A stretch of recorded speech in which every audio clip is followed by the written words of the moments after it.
कि जैसे ही मैं यहाँ पर आई तो मुझे मालूम हुआ कि जैसे इनकी जो डेथ हुई है कि टोटल जो है वो डिपार्टमेंट की नेग्लिजेंसी की वजह से हुई है। तो मैंने सीएमओ जो है राजौरी उनसे बात करने की कोशिश की और कि पूरी इन्फॉर्मेशन ले कि क्या सिचुएशन है, क्यों ऐसा हुआ। तो उन्होंने 2 बार हमने कॉल की तो उन्होंने फ़ोन ही नहीं रिसीव किया। फिर हमने डीसी साहब से बात की, डीसी साहब ने भी कहा मैडम कोई नहीं, हम इनसे बात करते हैं। एडीडीसी सर को कॉल की तो उन्होंने कहा मैडम इंक्वायरी होनी चाहिए। तो उन्होंने एडीसी सर को कॉल की सुंदरबनी में और हमने भी कॉल की। और हमें सबसे बड़ा दुख ये लगता है कि एडीसी सर को यहाँ मौके पे आना चाहिए था। और उन्होंने कहा मैडम चलो जो भी हुआ पोस्टमार्टम के लिए आप इन्हें ले आइए, बट हमारे जो घर के थे क्योंकि एक गरीब परिवार है, बहुत ही शरीफ परिवार है, तो इन्होंने कहा कि नहीं हम पोस्टमार्टम के लिए नहीं जो है वो भेजेंगे क्योंकि संस्कार का टाइम हो चुका था, समय काफ़ी हो चुका था।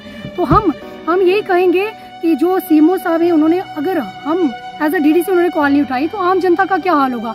इनकी ये ड्यूटी बनती है। लोग कहते हैं जो डॉक्टर होते हैं वो भगवान का रूप होते हैं। इतने शर्मनाक हादसा जो हुआ है, लोग तो कहेंगे कि ये भगवान नहीं हैवान है, ये जान क्या, ये जीवन दान नहीं, जीवन लेने की बात की है इन्होंने। तो यहाँ पर जिस डॉक्टर की ड्यूटी है पीएचसी क्यों खोला गया सीओट नियर हाईवे की कि जब भी इमरजेंसी होगी यहाँ पर है जो एम्बुलेंस है वो भी अवेलेबल है। तो इसका क्या फायदा हुआ। अगर ये हॉस्पिटल नहीं होता डायरेक्ट सुंदरबनी चले जाते।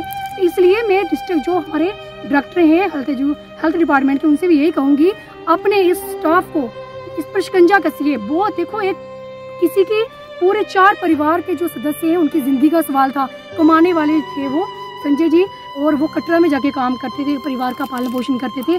आज डिपार्टमेंट ने उनके परिवार का जो डिपार्टमेंट ने उनका सहारा छीना है।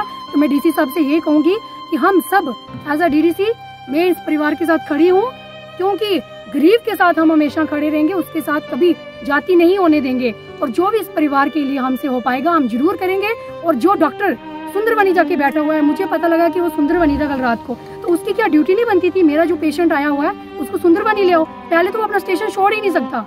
हमें बताया किसकी परमिशन से उसने स्टेशन छोड़ा है। तो इसलिए ऐसे अगर हाथ से आगे भी होंगे तो हम जो है हमारी जनता यहाँ की अगर वो प्रोटेस्ट पे उतरती तो क्या वो अच्छा होता। अगर इन्होंने अपनी इंसानी तरीके से सीधा एडमिनिस्ट्रेशन से बात की है तो मैं भी एडमिनिस्ट्रेशन से यही गुहार लाऊंगी कि जो भी होगा एक प्रॉपर इंक्वायरी की जाए, जो भी दोषी है उसे सस्पेंड की जाए। सस्पेंड करना भी ये थोड़ी सजा है, क्योंकि एक जिंदगी चलेगी। हम उनके परिवार को तो चलो जिंदगी नहीं लौटा पाएंगे, लेकिन मैं उस परिवार को यह आश्वासन दूंगी कि मैं आपके साथ खड़ी हूँ जहाँ भी आपको मेरी जरूरत है और आपको इंसाफ मिलकर ही रहेगा।